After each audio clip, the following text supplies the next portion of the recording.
All right, Minneapolis, once again, the center of a major showdown between state and federal officials after federal immigration officers shot and killed a man on Saturday morning during an immigration enforcement operation. The man who was killed has been identified as 37-year-old Alex Pretti, a U.S. citizen born in Illinois and an ICU nurse at the Minneapolis VA healthcare system. He is now the second U.S. citizen killed in just 2 weeks by federal officers while he was protesting immigration enforcement in the Twin Cities. Court records show that Pretti had no criminal record, similar to Renee Good, who was killed in Minneapolis by an ICE officer earlier this month. There are mass protests, lawsuits, and political pushback, both locally and nationally, including from a number of Republicans. Yeah, a lot of concern at the White House about the aggressive tactics here and the political impact of all of it. The narrative here about the encounter that took place on Saturday morning in Minneapolis being sharply debated here. Federal officials pointing to the fact that Pretti had a gun on him and claim he was there to kill agents.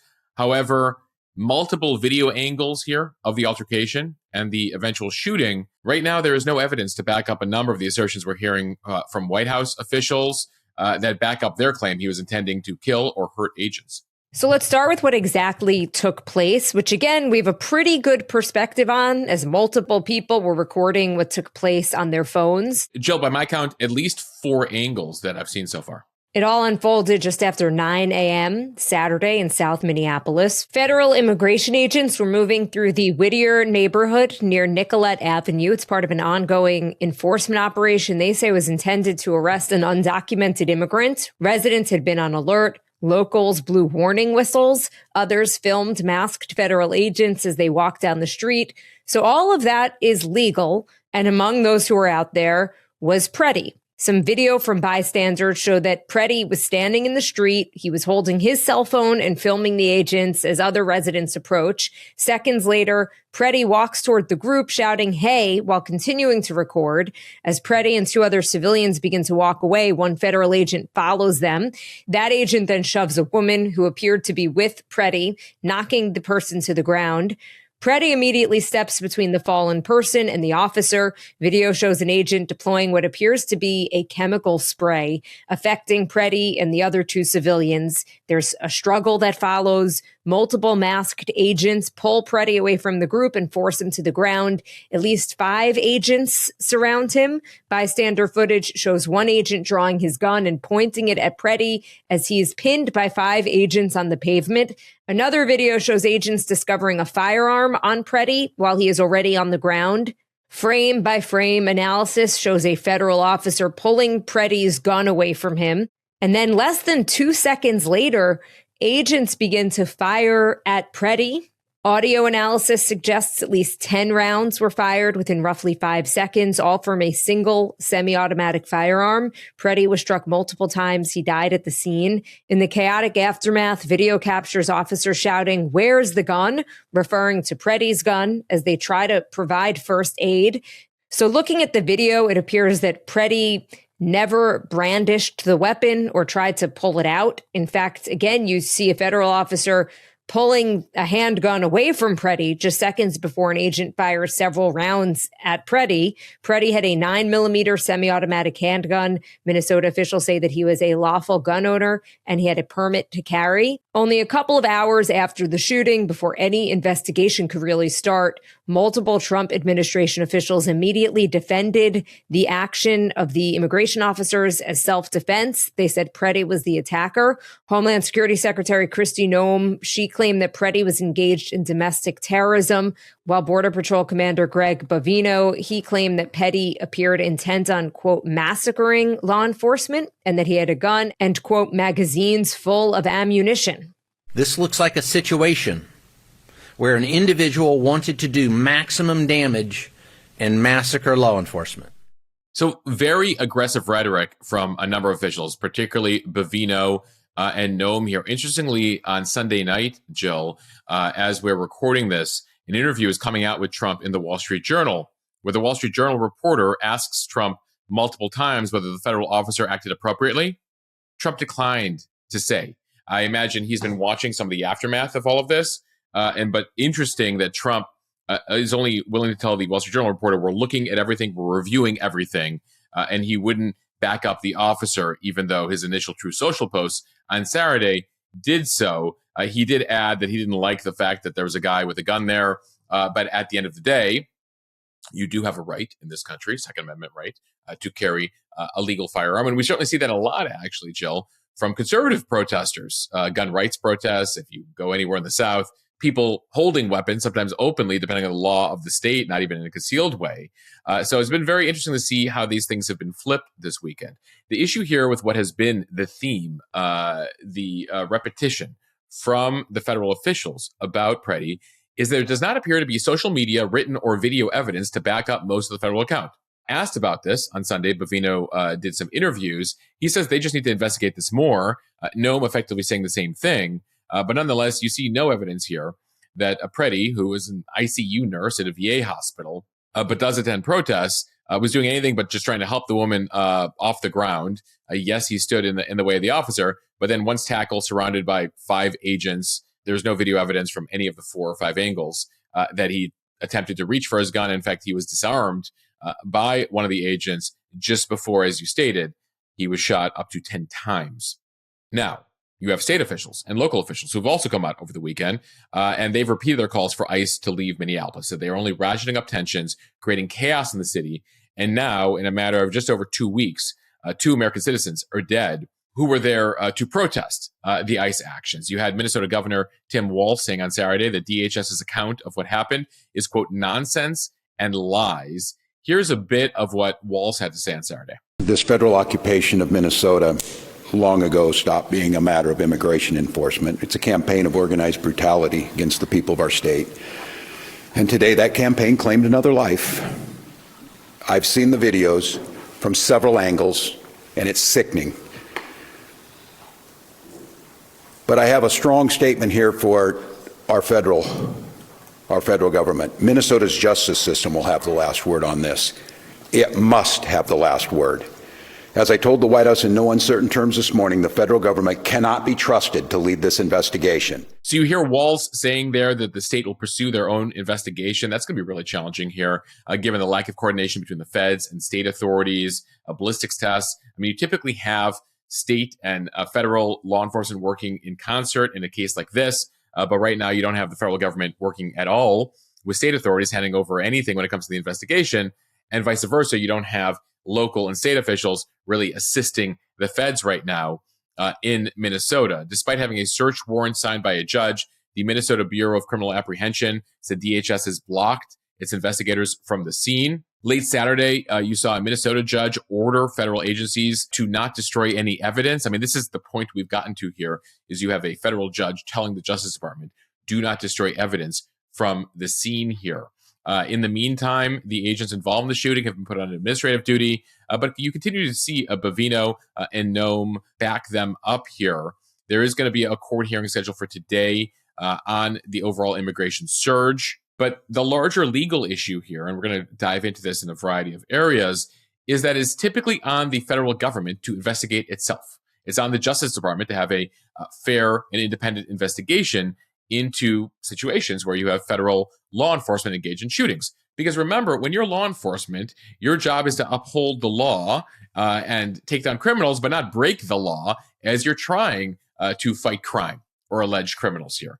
And so for years, right, at the end of the day, there are cases where folks, even in law enforcement, right, cross the line or break the law.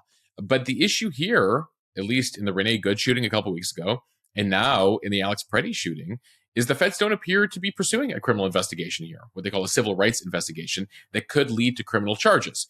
That has been commonplace in Republican and Democratic presidencies going back decades. That's how things go. And on top of that, you have this predetermined outcome, right? Even if there was an investigation that was full, free, and fair, and they determined in that DOJ investigation that these officers were completely in the right in shooting Pretti, do you believe that investigation, given the statements that have been made here by a number of top cabinet officials? We did a live chat over the weekend with Elie Honig. He's a senior legal analyst over at CNN, former assistant U.S. attorney, federal prosecutor, state prosecutor. And he actually cited the example of, and some of us forgot about this, back during the Obama Justice Department, they did a full federal investigation into the shooting of Michael Brown in Ferguson, Missouri. You might remember that, just over 10 years ago. And the Obama Justice Department found that that cop did not break the law in shooting Michael Brown. They also, by the way, didn't find that Michael Brown actually said, "Hands up, don't shoot," which became the chant out of that. And that upset many Obama supporters. So the expectation has always been that even if you lead an investigation and the result upsets you politically or your base politically, that you go ahead and do that because the law is paramount. And we don't see that happening here. Now, you might hear references to an investigation. Right now, it appears to be an internal investigation, not a civil rights probe that could lead to criminal charges here. And that distinction is important as we talk about investigations. In that conversation with Honig, we did about an hour, Jill, on Instagram Live. We've also made it a podcast. So it's in the feed for all of you. I think you'll get a lot out of it. Moshe, I did. I thought it was a fascinating conversation. And I find that he really just goes by the law and gives you his analysis. It's not political. Just what he thinks after spending years as a prosecutor. Yeah. And he's been critical at times of the Biden Justice Department. He's been critical of the Trump Justice Department. And so, he was saying, a typical federal shooting, you'd have those two tracks, those two investigations, the freezing out of the locals and states by the feds, very uncommon, in fact, unprecedented. And then on top of that, the fact that they're not doing the investigation, unprecedented. And we went through, your legal rights when it comes to ICE, your legal rights when it comes to protesters, that as protester, you can't obstruct law enforcement. But if you do, you are moved or you are arrested. It doesn't mean you should be killed, even if you're carrying a firearm. There's a whole bunch of de-escalation tactics, including being disarmed, as you watched in that video, that typically prevent a situation where you are killed. The Minnesota state authorities saying they went through several hundred cases last year where people were disarmed, where there was somebody who was armed, and none of them involved law enforcement shooting those people. Now, one question we got up from all of you is, how do things de-escalate here? And we'll talk a little bit of the politics of all of this. But the thing that Honig reinforced in our conversation is that there's not some sort of magic solution here when it comes to de-escalating this, that it ultimately will fall on politics here, because a lot of what we have been accustomed to in America with the Justice Department investigating things in an independent way, senior White House officials not tainting the investigation or immediately coming to the defense of a law enforcement personnel before the facts come out, that's tradition. That's not in the law. And we talked about whether any of this would force ICE to have to leave Minneapolis. Here's what Honig had to say. There's no judge who's going to say, I order you, executive branch, to pull ICE out of whatever city or whatever state. There have been judges issuing orders basically say, ICE is not to break the law. I mean, we just got one this morning, right? ICE is not to destroy evidence in this case. The fact that a judge has to issue that order is a sad statement. But, there was an earlier order from a judge, which has now been put on hold, saying ICE is not to use physical force against peaceful, non-obstructive protesters. But again, that is just restating what the law is. That's not really accomplishing much other than making a statement. So no, there's not like some lawsuit that's going to shut Gregory Bovino and Kristi Noem and the president and the attorney general up. So that's where he drew a line there, that ultimately this comes to politics. We talked about how, frankly, the biggest check on any of this is going to be the midterm elections and polling, which it is interesting to see, as I referenced earlier, Trump's comments to the Wall Street Journal, because already going into this weekend, Jill, before this shooting, 1 in 3 Trump 2024 voters was unhappy with what they were seeing with ICE. They felt the deportations, or at least the ICE conduct in American cities, has gotten too aggressive. Even if they agree with the overall goal of deporting undocumented migrants, the whole idea was go after the worst of the worst, go after the criminals. And the images that have been coming out in recent days. So there was the 5-year-old who was put in a facility with his father. Now 2 cases in just about 2 weeks of American citizen protesters being killed on the streets there. Obviously, the Renee Good circumstance very different from the Pretti circumstance, because in this case, Jill, you are seeing a number of conservatives and people who are Trump supporters say, this one went too far, especially if you watch all of the camera angles. It is very hard to find evidence for what Kristi Noem and Bovino are saying here. And so you heard people like Senator Bill Cassidy, Republican from Louisiana, Lisa Murkowski, a Republican from Alaska, Tom Tillis, Republican senator from North Carolina. Now, a number of them have been critical at times of the administration. They're all calling for independent investigations here. You also had a major House chairman, Republican Andrew Garbarino, who is calling for hearings on this. You even had somebody who's a arch loyalist of the White House here, James Comer, Kentucky Republican, runs a powerful committee there over in the House. He tried to dance around it, but effectively said, hey, White House, it might be time to leave Minneapolis because Minneapolis is too crazy. You can't trust Governor Walz. You can't trust the mayor there. We can't have more death. And we can't put the agents in danger, is the way that he framed it. But ultimately, that was a way, I think, a line that maybe he's trying to feed them to get them out of Minneapolis. Because I know, and I'm hearing from Republicans on Capitol Hill, that they're very concerned about the optics of this and what it could mean just about 9 months from now, when Americans could potentially swing the House and the Senate to the Democrats. Pretti, his family released a statement this weekend. They say they are heartbroken, but also, quote, very angry. His parents, Susan and Michael Pretti, in a statement reported by CNN and the AP, called their son, quote, a kind-hearted soul who cared deeply for his family and friends, and also the American veterans whom he cared for as an ICU nurse at the Minneapolis VA hospital. They say Alex wanted to make a difference in the world. Unfortunately, he will not be with us to see his impact.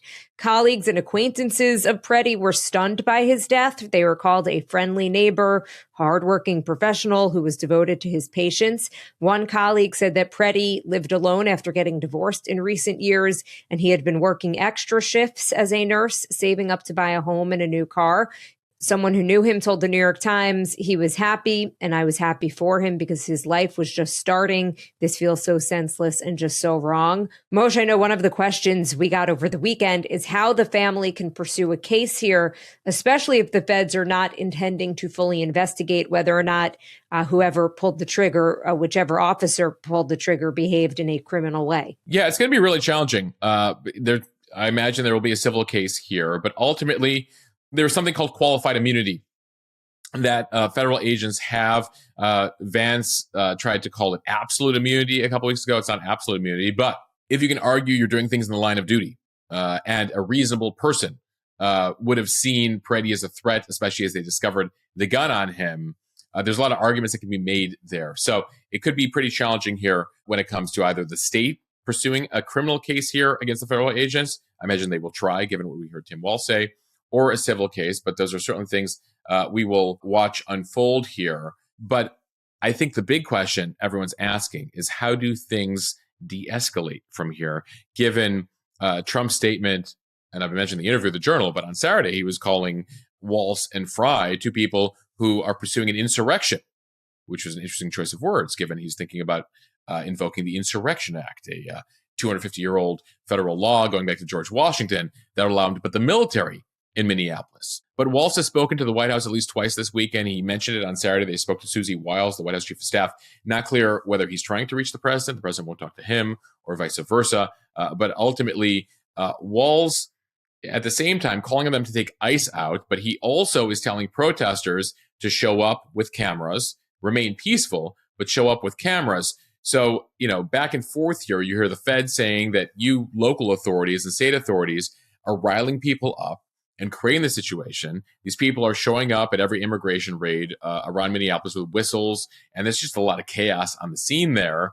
But at the same time, state officials saying you're purposely instigating things. The way you're pursuing things, the military gear, the covering up of the faces, everything feels very militarized, very aggressive. You're pulling over American citizens. Things have been very tense and very concerning in Minneapolis for a couple of weeks here. The question is going to be, what is the roadmap? What is the route to de-escalate things before things get even worse? And there is a larger argument we should mention that the feds are making, saying that if there's more cooperation from local and state law enforcement, these types of things would not happen, especially as it's increasingly becoming evident that these ICE officers and these Customs and Border Patrol officers are not very good at crowd management, at protester management, at de-escalatory tactics. That is something they train in local law enforcement. So the lack of cooperation here and not having local law enforcement there face-to-face with the protesters to create a separation there between immigration raids and protesters. There's an argument to be made here, by the way. I imagine they're having it internally in Minneapolis with the governor and the mayor there, that it might be time for the safety of the citizens of Minnesota who are protesting for local law enforcement to get there. So there does need to be some sort of cooperation at some point. Jill, one more thing we're going to be watching this week. Capitol Hill, there is actually a budget bill for the Department of Homeland Security that was passed by the House last week. It was set to go through the Senate. Democrats said, nope. We need rules on ICE here. We need changes before we approve this. What it means, Friday, we could see a partial government shutdown, in particular around DHS. But what it could mean is that TSA agents and other folks in the Department of Homeland Security might not get paid. So watch for a big fight in the Senate this week around funding the government and a potential shutdown, especially in light of what took place in Minnesota.